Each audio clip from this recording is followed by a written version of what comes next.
தான் சிவபுராணம். முதல் 5 மந்திரங்களுக்கான திருவாசகம்ங்கிறது மோட்சத்தை தருவதை பற்றி பேசுகிற நூல். அவ்வளோதான். திருனா மோட்சம், மோட்சத்தை பற்றி பேசுகின்ற நூல். முதல் 5 வரிக்கான பொருள் எழுதுகிறோம். முதல் வரி நமச்சிவாய வாழ்க, நாதன் தாழ் வாழ்க. இறைவனுடைய பெருமையை சொல்லுகின்ற நமச்சிவாய என்ற 5 எழுத்து என்றும் நிலைத்திருக்கட்டும்.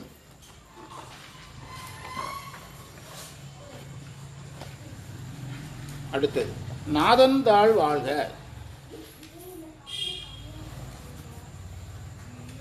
வாழ்கனா நிலைத்திருக்கட்டும் அர்த்தம்.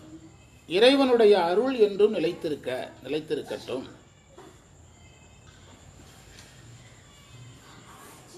வரி 2 இமைப்பொழுதும், வரி நீங்கள் எழுத வேண்டியதில்லை, வரி 2ன்னு போட்டால் போதும். இமைப்பொழுதும் என் நெஞ்சில் நீங்காதான் தாழ்வாழ்க. கண்ணிமைக்கும் நேரம் அளவும் நேரம் கூட என்னை விட்டு நீங்காதவன் திருவடி வாழ்க.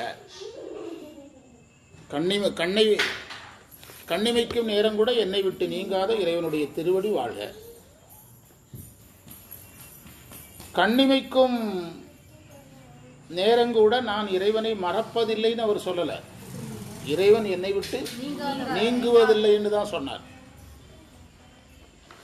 இந்த 11ஆம் நூற்பாவில் அந்த செய்தி அப்படி வெளிப்படையாக இருக்கு. 11ஆம் நூற்பா 12ஆம் நூற்பாவில் அந்த செய்தி அப்படி வெளிப்படையாக இருக்கு.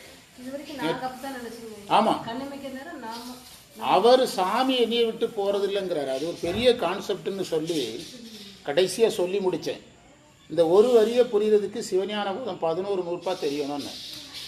இந்த ஒரு வரியை புரிகிறதுக்கு சிவஞான போதம் 11 நூற்பா தெரியணும் அப்படின்னு. உயிர்கள் மேலே இறைவன் அன்பு காட்டுறாருங்கிறது பெரிய சிவஞான போதத்தில் ஒரு இடத்துல தான் இருக்குது, ஒரே ஒரு இடத்துல தான் இருக்குது. அது எப்போன்னா உயிர் ரொம்ப பக்குவப்பட்டவர். அது வரைக்கும் உயிர் இறைவன் மேலே அன்பு காட்டுதுங்க. எல்லா உயிர் மேலே இறைவன் பொதுவாக அன்பு காட்டுறாரு. சிறப்பாக அன்பு காட்டுறது எங்கே தான் வருது? 11ஆம் நூற்பா 12ஆம் நூற்பாவில் தான் வருது. 11ஆம் நூற்பா 12ஆம் நூற்பாவில் தான் வருது.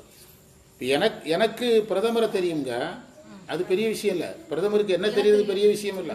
அதுதான் இமைப்பொழுதும் என்ன சொல்லிங்க அதான் தாழ்வாழ்வு. புரியுதா? எனக்கு பிரதமரை தெரியுங்கிறது பெரிய விஷயம் இல்லை. பிரதமர் அவருடைய மன் கி பாத்தில் உடுமலைப்பேட்டையில் ஜெய்சிங்னு ஒருத்தர் வகுப்படுக்கிறாருன்னு சொன்னால் அது எவ்வளோ பெரிய செய்தி ஆயிரும். அதே மாதிரி தான் இது இறைவனுக்கு எல்லாரும் தெரியும், எல்லாருக்கும் இறைவனும் தெரியும். ஆனால் இறைவன் குறிப்பிட்ட ஒருத்தரை இப்போ அதை தான் நான் கரூரில் பேசினேன். திருநாவுக்கரசருக்கு பசி வந்தது. எந்த ஊரில்? திருப்பைநீலிங்கிற ஊரில் தானே பசி வந்து. அந்த ஊரில் அப்போ யாருக்குமே பசி வரலையா? அவருக்கு மட்டும் என்ன சாப்பாடு சுமக்கிறாரு? அதுதான் இந்த இமைப்பொழுதும் என் நெஞ்சில் நீங்காதான். புதிய கேள்வி. நம்ம வகுப்பில் எல்லாமே புது புது கேள்வியாக இருக்குது. அந்த ஊரில் அந்த நேரத்தில் எவனுக்குமே பசி வரலையா? இவருக்கு மட்டும் என்ன சாதம் கொடுக்குறாரு? அதே இந்த திருக்கச்சூருங்கிற ஊரில் சுந்தரருக்கு அந்த நேரத்தில் யாருக்குமே பசி வரலையா? நாம் என்ன செய்யறோம்? நம்ம வீட்டில் கல்யாணம்னா அடுத்தவனுக்கு சேர்த்தானே சாப்பாடு போடுறோம். அடுத்தவனுக்கு சாப்பாடு கொடுக்கலையே. அவன் வழக்கமாக எப்படி தின்னானோ அப்படி தான் தின்னான். யாருக்கு மட்டும்தான் கொடுத்தாரு? அதுதான் இமைப்பொழுதும் என் நெஞ்சில். அந்த குறிப்பிட்ட உயிரின் இடத்தில் கவனம் யாருக்கு அதிகமாக இருக்கும்? ஏன்னா அந்த உயிர் சிவமாம் தன்மை பெற்றுட்டு அந்த உயிர் சிவப்பணிக்கு வரப்போகுது. அந்த இவர் என்ன செய்ய விரும்புகிறாரோ அந்த உயிர் செய்து கொடுக்கும். அதனால் அதைத்தான் கண்ணிமைக்கும் நேரம் கூட என்னுடைய உள்ளத்தை விட்டு அகலாதவன் திருவடி வாழ்க, நிலைத்திருக்க. அதான் சொன்னேன், சிவஞான போதம் 11 நூற்பா புரிஞ்சாதான் எத்தனை வரி புரியும்? இந்த ஒரு வரி புரியும் சொன்ன. அதுக்கடுத்து சொல்றாரு அடுத்த வரி என்னது? கோகலி ஆண்ட குருமனிதன் தாழ் வாழ்க. கோகலி என்பது திருவாடுதுறையும் குறிக்கும், திருப்பெருந்துறையும் குறிக்கும். அங்கு 2 ஊர்லேயும் இறைவன் குருவாக வந்திருக்கிறாரு. அங்கு குருவாக வந்த இறைவனுடைய திருவடிகள் நிலைத்திருக்கட்டும்.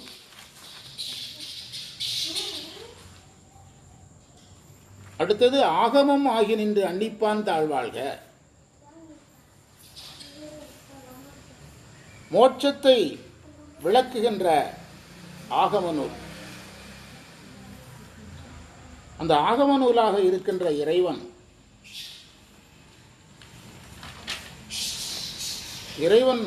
ஆகமாக இருக்கின்ற இறைவனுடைய ஆகம நூலாக இருக்கின்ற இனிமை உடைய, அதை தான் தேடினேன். அன்னிப்பான்னா இனிப்பவன். அன்னிப்பான்ங்கிறதுக்கு ரெண்டு பொருள். ஒன்று அன்னிப்பவன், இனிப்பவன், என்ன நெருங்குபவன். இனிச்சாதான் நெருங்க முடியும். நமக்கு இனிச்ச பொருளில் தானே நெருங்குவோம். வெயிலில் போய் எவனாவது நிற்பானா? இனிக்கலாம் நிற்க மாட்டேங்கிறோம், நிழலில் நிற்கிறோம். இல்லை, அது நீங்கள் இனிப்பான்னு சொன்னாலும் அன்னிப்பானாலும் ரெண்டும் ஒரே பொருள் தான். திருவடி வாழ்க, ஏகன் அநேகன் இறைவனடி வாழ்க. ஒருவனாகவும் அன்பர் நினைக்கின்ற பல வடிவமாக இருக்கிற இறைவன் வாழ்க. ஒருவனாக இருப்பவன், அன்பர் நினைக்கின்ற பல வடிவம் உடையவனாகவும் இருக்கிற இறைவனுடைய திருவடி நிலைத்திருக்கட்டும். இது 500 தடவை டெய்லி இந்த 5 வரியே படிக்கலாம். திருவாசகம் தானே படிக்கிறோம். டெய்லி முற்றோதல் பண்ணுவீங்க, அது தப்பு கிடையாது. டெய்லி இது உரை படித்தா தப்பு வந்துடுமா? கேட்டால் இது படித்தாச்சும்பீங்க. டெய்லி முற்றோதல் அதைத்தானே படிக்கிறீங்க. அப்போல்லாம் எந்த கேள்வி எங்கே போச்சு உங்களுக்கு? பொருள் சொல்கிற அடுத்தது, நமச்சிவாய என்ற சொல்லுக்கு வடமொழியில் வணக்கம் சிவனுக்கு என்று பொருள். பொதுவாக சொற்பொழிவாளர்கள் நமச்சிவாயங்கிறதுக்கு ந ம சி வாய என்று பொருள் சொல்ல ஆரம்பிச்சிருவாங்க. ஆனால் இந்த இடத்துல மட்டும் எடுத்த உடனே எடுத்து பொருள் சொல்லக்கூடாது. முதல்ல என்ன பொருள் தான் சொல்லணும்? நமஸ் சிவாய, நமஸ் வணக்கம், சிவாய சிவனுக்கு வணக்கம். அதுக்கு பிறகுதான் எழுத்து பொருள் சொல்லணும். ந மறைப்பு, நங்கிறது மறைப்பு. அந்த மறைப்புக்குள்ளேயே என்ன இருக்கும்? கண்மம் மாயையும் சேர்த்து சொல்லணும். ஏன் மறைப்புக்குள்ளேயே கண்மம் மாயையை சேர்த்து சொல்றோம்னா, நான் இந்த புஸ்தகம் என் கையில் இருக்குது, அவர் பூஜை பண்ணுற கையில் மணி இருக்குது. யார் யூஸ் பண்ணுறாங்களோ அவங்ககிட்ட தானே பொருளை கொடுக்க முடியும். அதே மாதிரி இந்த கண்மம் மாயை யார் தான் யூஸ் பண்ண போறா? மறைப்பு சக்தி தான் பயன்படுத்த போகுது. அதனால இறைவன் யார்கிட்ட கொடுக்குறாரு? அம்மைகிட்ட அதை கொடுத்து வைக்கிறார். அது ஏன் அங்கே இருக்குங்கிற கேள்விக்கான பதில். ம ஆணவமலம், சி சிவன், வ அருள், ய ஆன்மா என்பது எழுத்து பொருள்.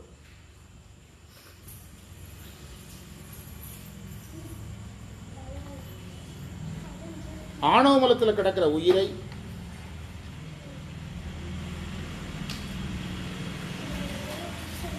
பிறக்க வைத்து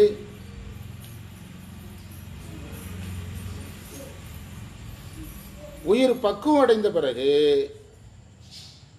மறைப்பு சக்தி என்ன சக்தியா மாறுது? அருட்சக்தியா மாறும்.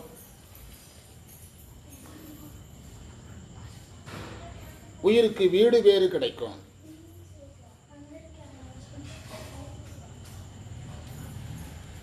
இந்த 5 எழுத்தினால யாருக்கு பெருமைனா இறைவனுக்கே பெருமை. அதனாலதான் நாதன் நாமம் நமச்சிவாயவே. இந்த 5 எழுத்தினால இறைவனுக்கே பெருமை. அதனால இது எப்படி சொல்லப்பட்டது? ஆமா, சைவ மரபுல சிவாய நம இறைவன் பேருன்னு சொல்ல மாட்டாங்க. இறைவனுடைய பேர் இதுதான், நமச்சிவாய. சிவாய நம இறைவனுடைய நாமம்னு சொல்லக்கூடாது. அதான் நாதன் நாமம். ஏன்னா இந்த தூல பஞ்சாக்கிரத்தினால அதனுடைய செயல்னால யாருக்கே பெருமை? இறைவனுக்கே பெருமை. அதனால நாதன் நாமம் நமச்சிவாய் எனப்பட்டது. சிவனை அவனுடைய நாமத்தினால் நம்ம புகழ்ந்த பிறகு, அந்த சிவனை அவனுடைய நாமத்தால் புகழ்ந்த பிறகு இறைவனுடைய சக்திக்கு வாழ்த்து சொல்றார் மாணிக்க வாசகர்.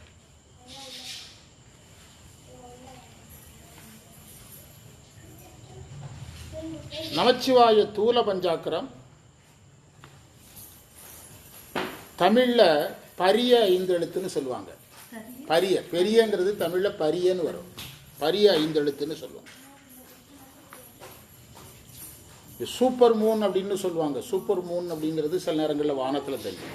நேற்று தெரிஞ்சது என்ன மூன்? Blue micro Moon. நேற்று தெரிஞ்சது குஜராத்தில். இதெல்லாம் தெரியாது. அப்படி செய்தி கேட்டீங்களா இல்லையா? அது தெரியணும். அதுதான் science. Blue micro moon. Super மூனுக்கும் ப்ளூ மைக்ரோ மூனுக்கும் என்ன வித்தியாசம்னா, சூப்பர் மூன் பக்கத்தில் வரும்போது பெருசாக தெரியும், பரிய மூன், புரியுதா? அதனால் அதுக்கு சூப்பர் மூன் பேர். ப்ளூ மைக்ரோ மூன் வந்து தூரத்தில் தெரியும், அதனால் அதுக்கு பேர் ப்ளூ மைக்ரோ மூன் அப்படின்னு பேர். பாருங்கள் சைவ சித்தாந்தம் எங்கே இருக்குது, அது ப்ளூ மைக்ரோ மூன்னு பேர். ஒரு மாதத்தில் ஒரு முறை தானே பௌர்ணமி வரும், இந்த மாதத்தில் எத்தனை முறைங்கிறாங்க? அதில் ஒன்று தான் இந்த ப்ளூ மைக்ரோ மூன். அதை கவர் ஸ்டோரியாக டிவியில் சொன்னாங்க, அதை உட்காந்து பொறுமையாக கேட்கணும். நீங்கள் தான் டான்ஸ் பார்க்குறது, பாட்டு பார்க்குறது. நான் இந்த கவர் ஸ்டோரி சொன்னால் சயின்ஸ் கவர் ஸ்டோரி நல்லா ஆர்வமாக கேட்பேன். நாங்கள் நேற்று ஈரோடு வகுப்புக்கு போகும்போது கரூரில் பஸ் ஏறி உட்காந்துருந்தோம். திருச்சி பஸ்ஸில் ஒரு அம்மா வந்து பஸ்ஸில் உட்காந்து டிஃபன் சாப்பிடுது. 2 பேர் சீட்டில் ஒரு அம்மா, பின்னால் ஒரு சீட்டில் ஒரு அம்மா, அதுக்கூட சீட்டில் ஒரு அம்மா. ஒரு பிள்ளை கல்லூரிக்கு போகிறவங்க இந்த வேலைக்கு போய் சாஃப்ட்வேர்காரங்களை கண்டாலே பயமாக இருக்கும். ஏன்னா 15 நாளைக்கு தேவையான லக்கேஜ் வச்சுருப்பான். ஒரு லாரி புக் பண்ணாலும் அதுக்கு அங்கே அவ்வளோ லக்கேஜ் வச்சுருப்பான். முந்தையெல்லாம் வயசு பசங்க கையை வீசிட்டு வருவான். இப்போ வயசு பசங்க வயசு பிள்ளைகள் தான் பெரிய லக்கேஜோடு வர்றாங்க. அவங்கள கண்டாலே பயமாக இருக்குது. மடியில் வச்சுட்டு உட்காந்தானா 2 பேரும் யாருமே உட்கார முடியாது, எங்கேயும் போடவும் மாட்டான். அந்த பிள்ளை அந்த சாப்பிட்டுட்டு இருக்கிறவங்கள விட்டுருக்குறாங்கல்ல, அவங்க பக்கத்தில் போய் உட்காந்துட்டு பெரிய லக்கேஜை வச்சுது. உட்காந்தோடனே ஹெட்ஃபோன் தானே எடுக்கிறாங்க, ஹெட்ஃபோனை எடுத்து காதில் மாட்டுது. அதுக்கு பிறகு நான் அப்போ தான் இந்த தன்மாத்திரைகள் புலன்கள் எல்லாம் படிச்சுட்டு இருக்கிறேன். இப்போ தன்மாத்திரை வேலை செய்ய ஆரம்பிக்குது. புலன்கள் செல்ஃபோனை காதில் வச்சா அது எதுக்கு வேலை? காதுக்கு வேலை. கதவு திறந்துருக்குது, தோலுக்கு வேலை. செல்ஃபோனில் கண்ணால் செல்ஃபோனை பார்க்குது, கண்ணுக்கு வேலை. இப்போ எனக்கு கேள்வி என்னென்னா, வாய்க்கு எது வேலை, மூக்குக்கு எது வேலை? ஒரு செகண்டில் பேக்கை திறந்து சிப்ஸ் எடுத்து திணிச்சுது. வாய்க்கு வேலை, மூக்குக்கு வேலை. இதை வகுப்பில் நான் சொன்னேன். அவங்க இதுதான் சைவ சித்தாந்தம், இதை நீங்கள் சொன்னீங்கன்னா தான் உங்கள் பேருக்கு தான் சைவ சித்தாந்தின்னு பேர். புத்தகத்தில் இருக்கிறதுக்கெல்லாம் சைவ சித்தாந்தங்கிறது அது புக்கில் இருக்காது, நீங்களா சொன்னீங்க. அது புக்கில் ஏற்கனவே இருக்குது. அதை சொல்கிறதுக்கு நீ எதுக்கு, நீ தனியாக நீ எதுக்கு? அது என்ன, நீ பேசுகிறவன் நீ தமிழ், கேட்குறவனு தெலுங்குலேயே போய் இருக்கிறான், 2 பேருக்கும் ஒரே மொழி தானே. இதை அப்சர்வ் பண்ணி நீ கொடுக்கணும். அப்போ தான் நீ யாராகிறாய்? நீ சித்தாந்தி ஆகிறாய். சித்தாந்தியை வாழ்க்கையாக மாற்றுபவன் தான் சைவ சித்தாந்தி. என்னுடைய கோட்பாடு. வாழ்க்கையிலிருந்து எதை எடுக்கணும்? சித்தாந்தத்தை புத்தகத்தில் எடுக்கணும், அதை வாழ்க்கையிலிருந்து மாணவருக்கு கொடுக்கணும். எப்படி ஒரு பறவை வந்து நேரடியாக உணவு இளம்பறவைக்கு கொடுக்காது, முதல்ல எடுத்து தன்னுடைய வாய்க்கில் போட்டு அதை நல்லா அதக்கி மென்மைப்படுத்தி தான் எதுக்கு கொடுக்கும்? அப்போ தான் அது குழந்தைக்கு போய் சேரும். ஏன் சித்தாந்தத்தை நம்ம சேர்க்க முடியல? நான் புக்கில் இருக்கிறத நம்ம ஆள் பேசிக்கிட்டே இருக்கான், சொன்னாலும் கேட்க மாட்டேங்கிறான். இப்படி ஒரு மாடல் இருக்குதுன்னு சொன்னாலும் அது நீ வச்சுக்கங்கிறான். அது ஏன்னா ரொம்ப வருஷம் பழகின ஒரு விஷயத்தை நம்ம புதுசாக என்ன செய்ய மாட்டோம், சொல்ல விரும்ப மாட்டோம், கேட்குறதுக்கும் விரும்ப மாட்டோம். நம்ம அதுக்கே பழகிட்டோம். நீங்கள் சினிமா உலகத்தையெல்லாம் ஸ்டுடியோவில் வந்து வெளியே கொண்டு வர பாரதிராஜெல்லாம் என்ன பாடுபட்டுருக்காங்க. சினிமா உலகம் முதல்ல எதுக்குள்ளே தான் இருந்துச்சு? பாட்டே ஸ்டுடியோவில் தான் இருக்கும். அந்த பூக்கள் எல்லாம் உண்மையான ஒரிஜினல் பூ இருக்காது, எல்லாமே செயற்கை பூ தான் இருக்கும். அருவியில் தண்ணி விழுற மாதிரி இருக்கும், செயற்கையாக இருக்கும். அந்த ஸ்டுடியோக்குள்ளேருந்து அந்த சினிமா துறையை வெளியே கொண்டு வர்றதுக்கு அவங்க என்ன பாடுபட்டாங்க, அந்த பாரதிராஜா, பாலச்சந்தர்லாம். அது மாதிரி அந்த மாடலைஸ் பண்ணணும்லாங்க, அடுத்த ஸ்டேஜுக்கு கூப்பிட்டு போகணுமில்ல, வரமாட்டேங்கிறாங்க. ஆனால் நம்ம வந்து சித்தாந்தத்துலேயும் எந்த இடத்துல தான் இருக்கிறோம், மாடல் பண்ணுறோம், அடுத்த ஸ்டேஜுக்கு தான் போயிடும். திருமுறையிலையும் புது ஸ்டேஜுக்கு அழைக்கிறோம், சித்தாந்தத்துலேயும் புது ஸ்டேஜுக்கு அழைக்கிறோம். அது நிறையா பயன்படும். அதில் இதில் வந்து இதுக்கு என்ன ஐந்தெழுத்துன்னு பேர்? பரிய ஐந்தெழுத்து. அதை இன்றைக்கு இருக்கிற சயின்ஸில் நம்ம பொருத்திருக்கிறோமே, சூப்பர் மூன். அது வந்து மேக்ரோ மூன், இது micro Moon, blue micro Moon. ஏன் மைக்ரோவாக தெரியுதுன்னா தூரத்தில் தெரியுது. சூப்பர் மூன் பக்கத்தில் தெரியுது, அது தூல மூன் அல்லது மேக்ரோ மூன். அப்படி சயின்ஸ் படுத்தும்போது அவங்களுக்கு ஈஸியாக தெரியும். நீங்கள் தூளம் சூக்கமும் பேசிக்கிட்டே இருந்தால் அவன் கேட்டுக்கிட்டே இருப்பான். பேசிக்கிட்டே இருங்க, யார் வேண்டான்னா அவனுடைய உயிரில் போய் ஒட்ட வச்சிங்களா? ஜெல்லாச்சுதா சொல்கிறாங்கல்ல, கூட்டணி போட்டாங்க ஜெல்லாகலங்கிறாங்கல்ல, ஜெல்லாகணுமல்ல. பரிய ஐந்தெழுத்து, தூள ஐந்தெழுத்துன்னு அதுக்கு பெயர் சொன்னோம். அப்படின்னா அதற்கு பெயர்னு காசு பிள்ளை சொல்கிறாரு. நம்ம படிக்கிறது சும்மா சாதாரண உரை இல்லை. யார் உரை? காசு பிள்ளை உரை. அவர் சொல்கிறார். அதற்கடுத்து சொல்கிறாரு, சிவாய நம என்பது நுண்ணிய ஐந்தெழுத்து. அதுக்கு இன்னொரு பேர் சூக்கும ஐந்தெழுத்துன்னு பேர்.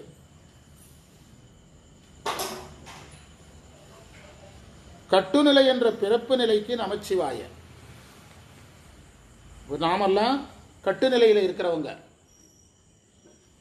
கட்டுநிலைனா பொருள்பற்று நிலை. நமக்கு பணம் தேவைப்படுது, நமக்கு வாகனங்கள் தேவைப்படுது, ஆதார் அட்டை, ஏடிஎம் அட்டை எல்லாமே தேவைப்படுது. வீடு தேவைப்படுது, காடு தேவைப்படுது, மாடு தேவைப்படுது, ஆடு தேவைப்படுது, ரேஷன் கார்டு தேவைப்படுது. அப்படிதானே? அப்படி தேவை இருக்கிறவங்கெல்லாம் கட்டுநிலைக்காரங்க. அவங்களுக்கு எந்த மந்திரம் தான்? நமச்சிவாய தான்.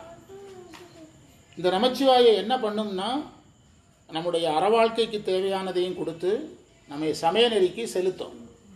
அறவாழ்க்கைக்கான அதுக்காக நம்மளை பந்தப்படுத்தணும் அர்த்தம் கிடையாது, பந்தத்திலிருந்து விடுவிக்கும். அதுக்காக பந்தப்படுத்தணுங்கிறது. நமச்சிவாயவே ஞானமும் கல்வியும், நமச்சிவாயவே ஞானவின் தேத்து, நமச்சிவாயவே நன்னெறி அல்ல நன்னெறி காட்டும். அங்கதான் இருக்கு சைவ சித்தாந்தம். நமச்சிவாயவே நன்னெறின்னு முடிக்கல, காட்டும்னா என்ன அர்த்தம்னா, உங்களுக்கு அறத்துக்கு தேவையானதெல்லாம் நீங்கள் நமச்சிவாயன்னா வீடு வரும், எல்லாமே வரும். வீடு வரும், மாடு வரும், ஆடு வரும், ரேஷன் கார்டு வரும், எல்லாம் வரும். ஒரு கட்டத்தில் எல்லாம் வந்தவுடனே நமக்கு கவனம் எதில் வரும்? சாமி மேலே வரும். சாமி கவனத்தை உண்டு பண்ணுறது எதுடைய வேலை? சாமியை நம்ம வணங்கணுங்கிற உணர்வை உண்டு பண்ணுறது நமச்சிவாயம். நற்றுணையாவது நமச்சிவாயவே, அது நமச்சிவாயனுடைய வேலை. தூல பஞ்சாக்கரம் சூக்கும பஞ்சாக்கரத்துக்கு என்ன வேலைன்னா வீட்டு நிலை. அது வீடு பேரு மேலே ஆர்வத்தை உண்டு பண்ணும். சிவாயனம்ங்கிறது வீடு பேரு மேலே ஆர்வத்தை உண்டு பண்ணும்.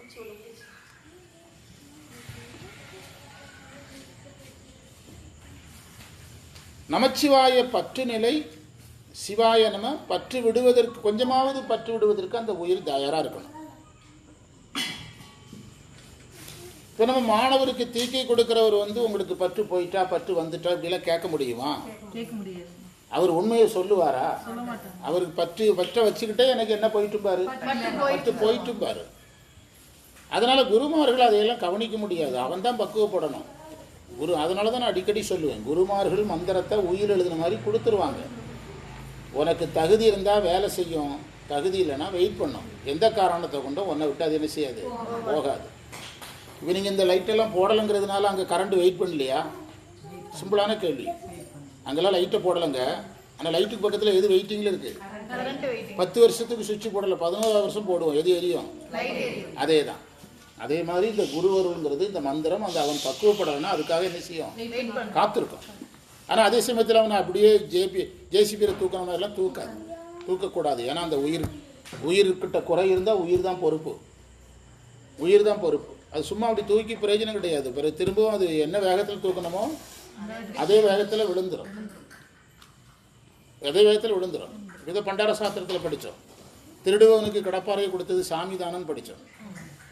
அப்போ அந்த கடப்பாறையை திருடினவனையும் இறைவன் மன்னிச்சு, உன்னை யாம் மன்னித்தோம், நாளை மாலை உன்னை கைலாயம் அழைத்து செல்லுகிறேன் அப்படின்னா கைலாயத்தில் திருடிட்டு வந்துடுவானா அப்படின்னு கேட்டேன் நான். அவனை திருட்டு குணத்தை ஒழிச்சு தான் அவனை வீடு பேர் கொடுக்க முடியும். மன்னிக்கிறதுனால என்ன குணம் போகாது? திருட்டு குணம் போகாது. அதனால தான் சைவத்தில் இந்த படிநிலையில் ரொம்ப, மற்ற மதங்களுக்கு நமக்கு என்ன வேறுபாடுனா, மற்ற மதங்கள் நீங்கள் வேகமாக பயணித்து போகலாங்க, அப்படிலாம் போக முடியாது. படிநிலைகள் தான் பேசும். இதுதான் பேசணும், படிநிலை தான். நீங்கள் ஒரே நேரத்தில் 2 கோர்ஸ் கூட முடிக்கலாம். அன்னைக்கு கவர்மெண்ட்டில் 2 டிகிரி ஒரே நேரத்தில் கூட பண்ணலாம். அப்படிலாம் அங்கே பண்ண முடியாது. நீங்கள் சரியை பண்ணின பிறகு தான் எதை பண்ண முடியும். நான் 1ஆம் நம்பர் தெருவில் ஒரு வீடு கட்டுற, 2ஆம் நம்பர் தெருவில் வீடு கட்டுற, இன்ஜினியர் கட்டுற மாதிரிலாம் கட்ட முடியாது. அதுதான் சைவத்தில் அதனால தான் உழைங்கன்னு சொல்லணும். உழைச்சிங்கன்னா உங்களை ஒன்றுமே பண்ண முடியாது. நீங்கள் சைவத்தில் உழைக்க ரெடியாக இருந்தால் நீங்கள் எங்கே போய் இருக்கணுமோ அதை நீங்கள் ஒன்றுமே பண்ண முடியாது. யாரையும் கொண்டு உட்கார வைப்பா? நான் எதையுமே யார்ட்டையும் கேட்டு வாங்கலைங்க. சைவத்தில் எதையுமே கேட்டு வாங்கினது கிடையாது. நான் முதல் சித்தாந்த பேராசிரியரை போனதையும் நான் யார்ட்டையுமே கேட்டு வாங்கலை.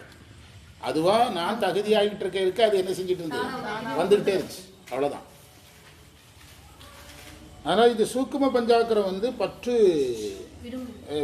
பற்று விட தயாராக, பற்று விடுற குணம் இருக்கணும். நானேயோ தவம் செய்தேன்.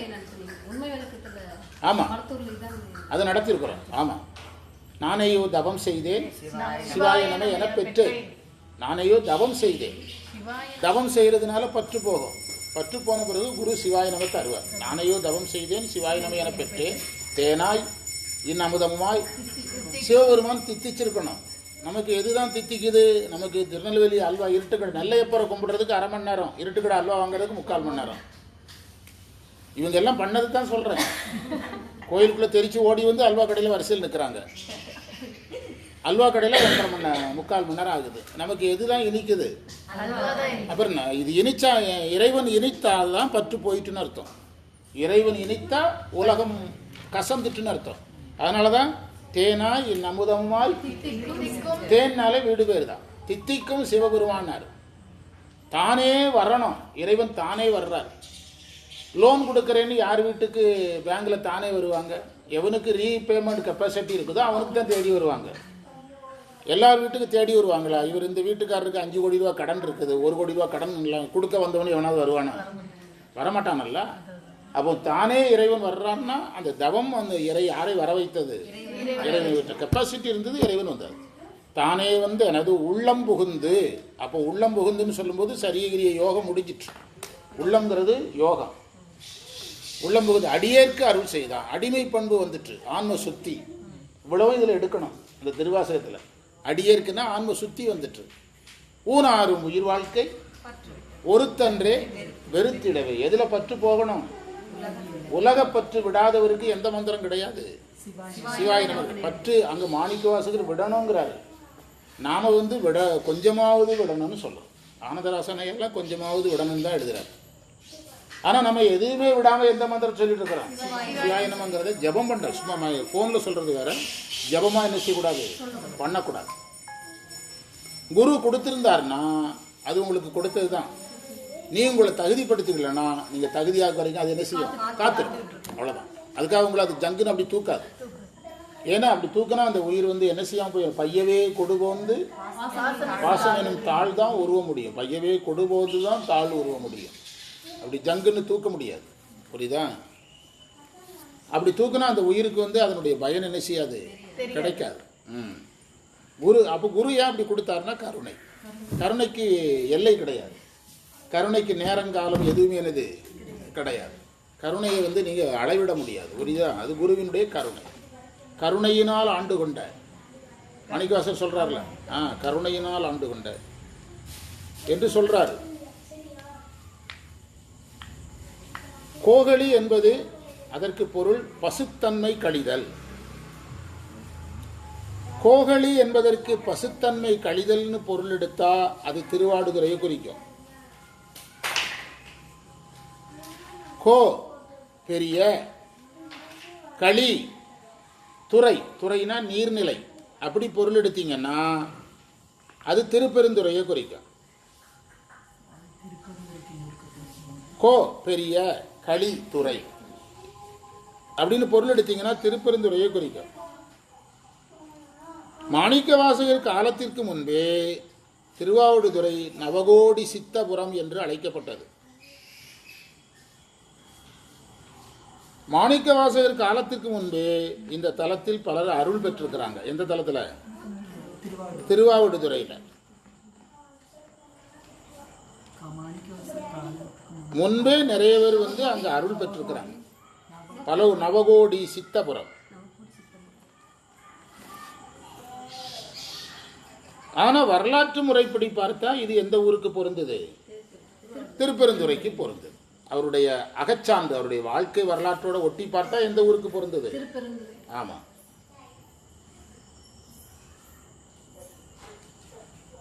ஆகமம் மோட்சத்தை தருகின்ற நூலாக இருப்பதால்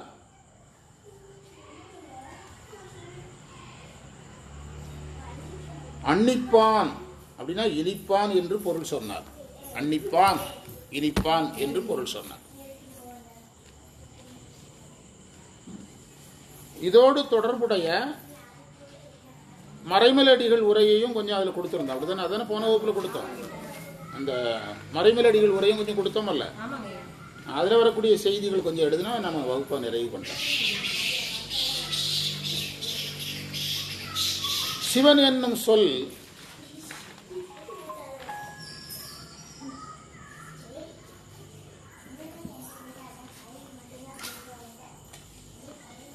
சொல்லை உள்ளடக்கியது நமசிவாய.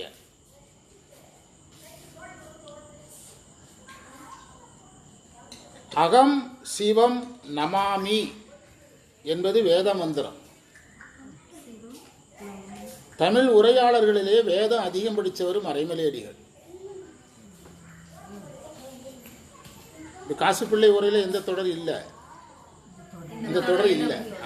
அகம் சிவம் நமாமி பொருள் என்னன்னா, நான் சிவனை வணங்குகிறேன்.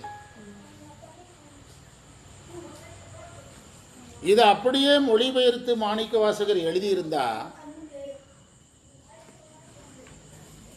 அவர் சிவனுக்கு வணக்கம்னு தானே பொருள் வருது. நமச்சிவாயங்கிறதுக்கு என்ன பொருள் வருது? ஆனா இந்த தொடரை மனசுல வச்சுதான் மாணிக்க வாசகர் நமச்சிவாயில் பாடியிருக்கிறார். ஆனா கொஞ்சம் மாத்துறார். அகம் சிவம் நமாமினா நான் சிவனை வணங்குகிறேன் போது நான்கிறது அங்க இருக்குது. அந்த பக்குவ நிலை வேற. வணங்குகிறேன்ங்கிறதுலயும் ஆன்மா இருக்குது. ஆன்மா அடையாளமே இருக்கக்கூடாதுன்னு நினைச்சாராம் மாணிக்க வாசகர். நமஸ் சிவாய, சிவனுக்கு வணக்கம்.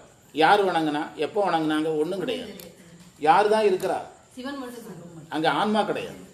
எவ்வளவு பெரிய தொழில்நுட்பம் பாருங்க மாணிக்க வாசகருடைய ஞானம். இந்த அகம் சிவம் நமாமி என்பது வேற ஒரு பக்குவ நிலையாளர்களுக்கு சொல்லப்பட்டது. மாணிக்க வாசகருடைய பக்குவம் ஜீவன் முக்தருடைய பக்குவம். அதனால் அவர் அதில் எதை வைக்கல, நான் என்ற சொல் வராதவாறு பார்த்துக்கிட்டாராம். அப்போ எப்படி பாடுறதுன்னு பார்த்தாராம். நம சிவாய, நமஸ்காரம், வணக்கம், சிவாய சிவனுக்கு. அங்கே யார் வணங்குனா, எப்போ வணங்குனாங்க, எதுக்கு வணங்கன்னு நானும் கிடையாது, அவனும் கிடையாது, எவனும் கிடையாதுங்கிற மாதிரி அமைச்சு விட்டுட்டார். யாரு? அதே மறைமலையடிகள் இதில் பெரிய ஆராய்ச்சி பண்ணியா எழுதியிருக்கிறார். நான் இல்லாத போது செருக்குக்கு இடம் இல்லை. அப்போ திருவாசகத்தின் பொருளே முதல் தொடரில் முடிஞ்சிட்டு. செருக்கு வந்தால் என்னது, நானே முதல்வன்கிற எண்ணம் வரும். செருக்கு வந்தவுடனே பற்று வந்துடும். செருக்கு ஆணவமலத்திலிருந்து தான் வரும். ஆணவமலம் வந்தவுடனே பற்று வந்துடும், வினை வந்துடும், எல்லாம் வந்துடும். இந்த நானை தூக்குனதுலேயே திருவாசகம் எழுதின நோக்கமே முடிஞ்சு போச்சு. புரியுதா உங்களுக்கு? செருக்கு வந்தால் நான்கிற எண்ணம் வரும். ஆணவமலத்திலிருந்து தான் செருக்கு வரும். செருக்கு வந்தவுடனே பற்று வந்துடும். நீங்கள் ஒரு கிராமத்தில் பிறந்து வளர்ந்து சராசரி மனிதனாக வாழ்கிறவனுக்கு பெரிய பண ஆசை இருக்காது. அந்த ஊர்லேயே பெரிய மனுஷனாக இருக்கிறவனுக்கு தான் சம்பாதிக்கிற ஆசை வரும். ஏன்னா அவனுக்கு செருக்கு இருக்கும்போது என்ன வேணும்? பணம் நிறைய வேணும். இல்லைன்னா அவன் எதோட வாழ முடியாது, செருக்கோட வாழ முடியாது. செருக்கு தான் பற்றை உண்டு பண்ணும். பற்றில் நான் அடிமைங்கிற உணர்வு போய் என்ன உணர்வு வந்துடும்? தலைவனுங்கிற உணர்வு வந்துடும். சைவம் எதெல்லாம் வேண்டான்னு சொல்லுதோ அது எல்லாம் எதுலேருந்து வரும்? நான்லேருந்து வரும். அதனால தான் எதை எடுத்தார்? நான்ங்கிறத எடுத்தார். நான்கிற உணவு செய்கிறவங்க கூட அந்த பாத்திரத்தை கவுத்தி போட்டு தான் செய்கிறான். அந்த பாத்திரத்துக்கு நான் கிடையாது, புரியுதா? ஆனால் நமக்கு என்ன இருக்குது? நான் இருக்கு. ஆமாம், நாங்கள் அந்த சில எங்கள் பள்ளிக்கூடத்தில் பார்ட்டி வைக்கும்போது சில பலகாரங்களே அங்கே செய்வோம். அப்போ நான் எங்கே செய்வோம்? அங்கே தான் செய்வோம். அந்த பாத்திரம் கூட கவுந்து தான் கிடக்குது. அதுக்கு என்ன இல்லை? நான் இல்லை. நான் உருவாக்குற பாத்திரத்துக்கு நான் இல்லை. அதனால் இந்த செருக்கு இருக்கக்கூடாதுங்கிறத வச்சு இவ்வாறு பாடினார்னு அது பெரிய ஆராய்ச்சி பண்ணுறாரு. அதை முதல்ல பாடமாக பதிஞ்சிட்டதுனால உங்களுக்கு அதை சுருக்கமாக சொல்லி கொடுத்தேன்.